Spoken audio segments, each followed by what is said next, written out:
Hey, what's going on, Noel Nation? CJ Wilson here with DoakTalk, here to bring you our last portion of our pre-spring positional breakdowns. We're going to focus on special teams. As you guys know, a lot of people try to overlook this, but for me, I'm a big component of special teams, all three phases. You have to be good in offense, defense, and special teams.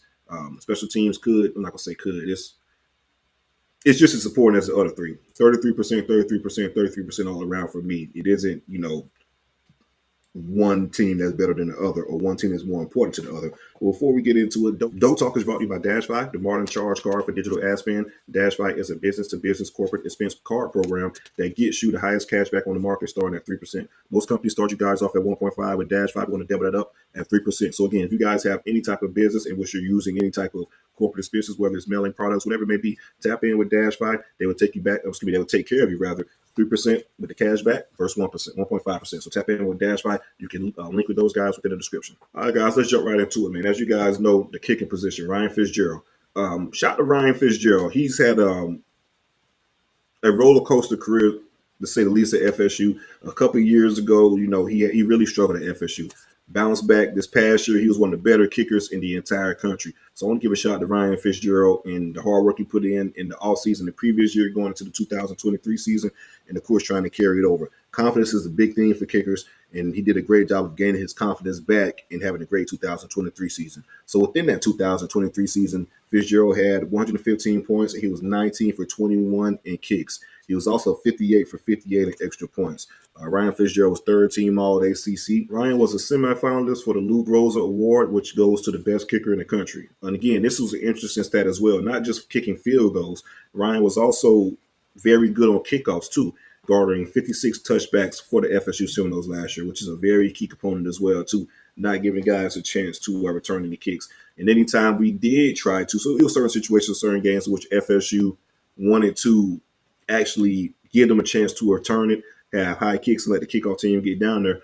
Ryan did a very good job of positioning those kicks and also getting a lot of hang time on them, so the special teams unit, the kickoff team rather, can get down there and pin those guys within the 20. So really good kicker, really good year last year for Ryan Fitzgerald all across the board.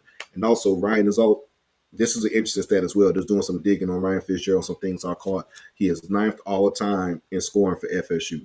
Top 10 all time in scoring for our kicker Ryan Fitzgerald. So again, a great development, a great arc, a great story, so to speak, in regards to struggling early on in your career, sticking with it, fighting through adversity, and being one of the better kickers in the country, one of the better kickers in FSU history due to the numbers. So again, like I say, he's 9th all time in scoring at FSU. Of course, that number is going to be a lot higher after this 2024 season. All right, guys, moving over to the punter, Alex Mastromano, another big-time gift for FSU in regards to grabbing Alex from Australia. Big-time punter for FSU, averaged 45.5 per punt last year, which is top 15 in the nation. Very good year for FSU. Very good year for Alex's past season. He was another defensive weapon, so to speak, for FSU in regards to his punting and what he did on punts. He was the first ever FSU punter to be a finalist for the Ray Guy Award. So that's a big time achievement for Alex. He had 26 punts inside of the 20. So like I stated, he did a very good job of positioning those kicks, getting hang time, and also understanding the situation. Very rarely did he have any touchbacks on his kicks in regards to pinning. It was times where Mike Norvell would typically go for it, but he ended up punting instead, knowing we had a great defense on one end and a great punter to pin the offense deep and to try, have to try to drive the distance of the field on a defense. So again, Alex coming back for his senior year, he's going to be one of the better punters in the country, of course. And also, this is an interesting, well, not interesting, this is an underrated piece of Alex. He's also the holder for Ryan Fitzgerald on field goal attempts and extra point attempts. So like I said, we was 19 for 21 in field goals and 58 of 58 extra points. Alex played a big part of that as well as Ryan Fitzgerald in regards to, the holder and kicker exchange. So again, Alex is a big time piece for FSU. To have him back for this upcoming season is going to be key, as he's going to be one of the better punters in the ACC and one of the better punters in the country overall. Moving on to the returners, Jalen Lucas, again, another big time pickup from the portal. As you guys know from Mike Norvell, a lot of people talk about offense, defense, and things like that. Jalen Lucas has 1,163 career kick return yards in 2 years in Indiana.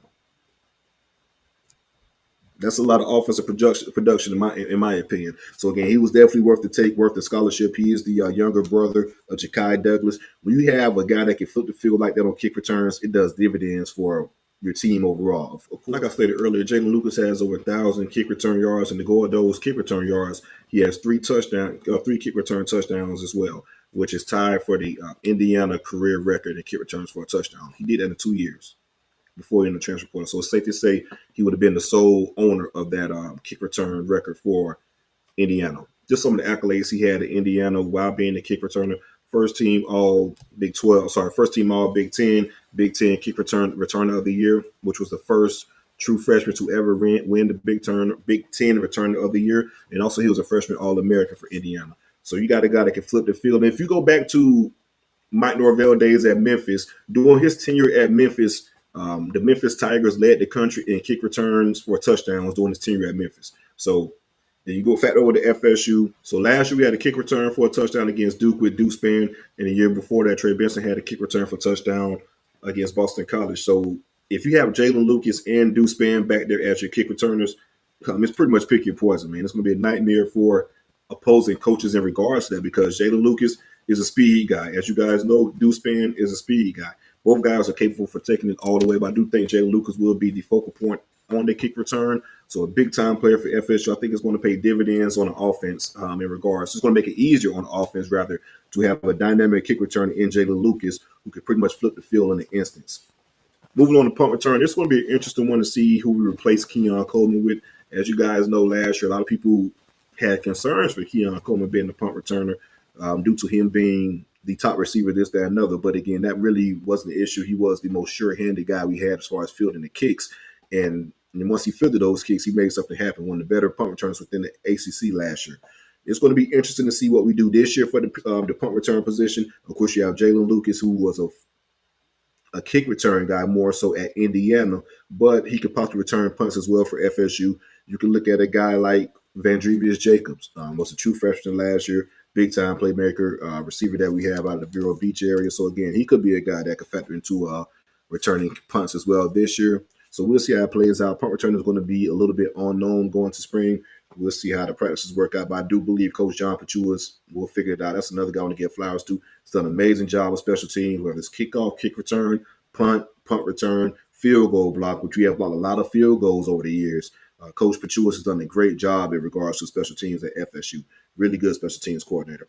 That's what we have for the spring positional breakdowns. We went through every position, quarterback through kicker, right? Every position. So you guys let me know which position you guys are looking forward to the most, which position battle, rather, are you guys looking for the most in spring practice? And also, overall, what is your take on spring and what do you want to see the most from this FSU team from this spring practice leading to the 2024 season? Make sure you guys like this video and subscribe to the channel. If you haven't joined our new membership tier yet, make sure you guys do that. Go Noles.